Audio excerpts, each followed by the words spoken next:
La aparición del espíritu y la mente en el ser humano.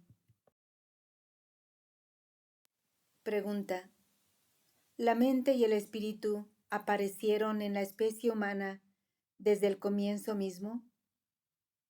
¿O se manifestaron a medida que la humanidad fue desarrollándose gradualmente, o solo después de haberse perfeccionado su desarrollo?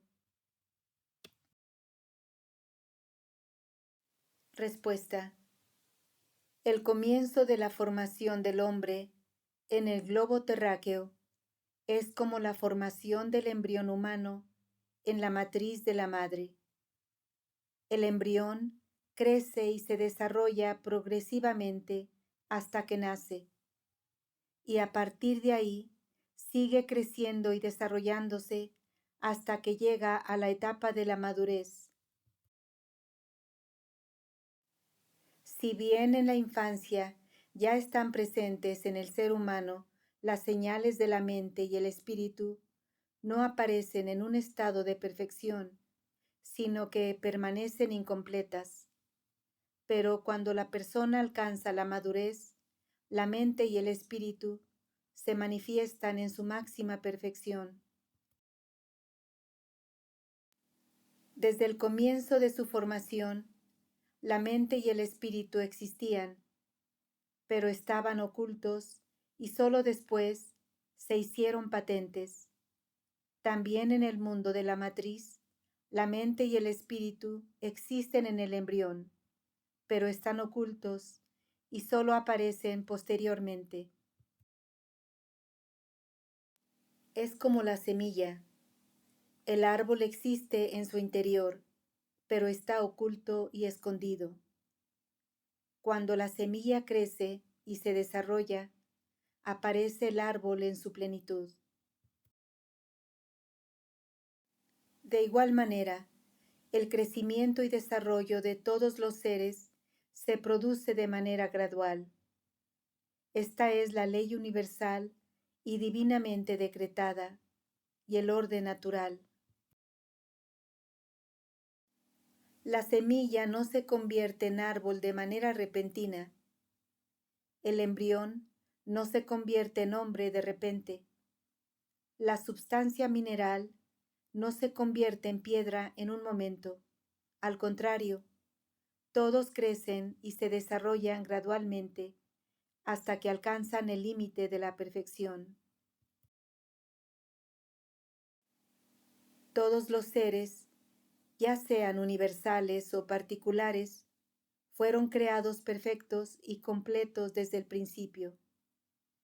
Lo más que se puede decir es que las perfecciones solo se hacen presentes de forma gradual.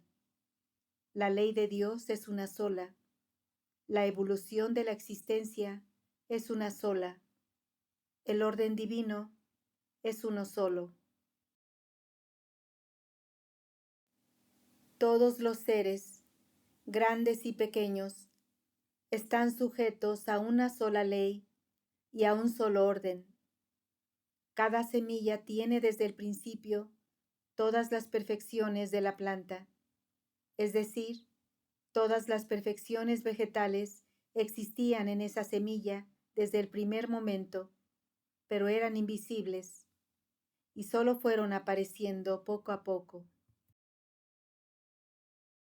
Así, de la semilla surge primero el tallo, luego las ramas, las hojas y las flores, y finalmente los frutos.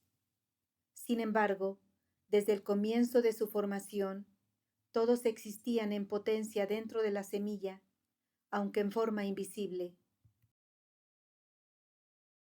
Igualmente, el embrión posee desde el principio todas las perfecciones, como son el espíritu, la mente, la vista, el olfato y el gusto, es decir, todas las facultades, pero son invisibles y solo van apareciendo gradualmente.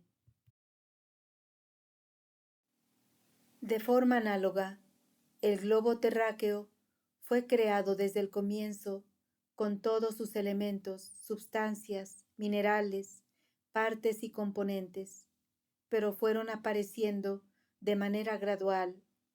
Primero, los minerales, luego las plantas, después los animales y finalmente el hombre. Pero estas categorías y especies estaban latentes en el reino terrenal desde el comienzo y aparecieron gradualmente después. Pues la suprema ley de Dios y el orden natural universal abarcan todas las cosas y las someten a su mando.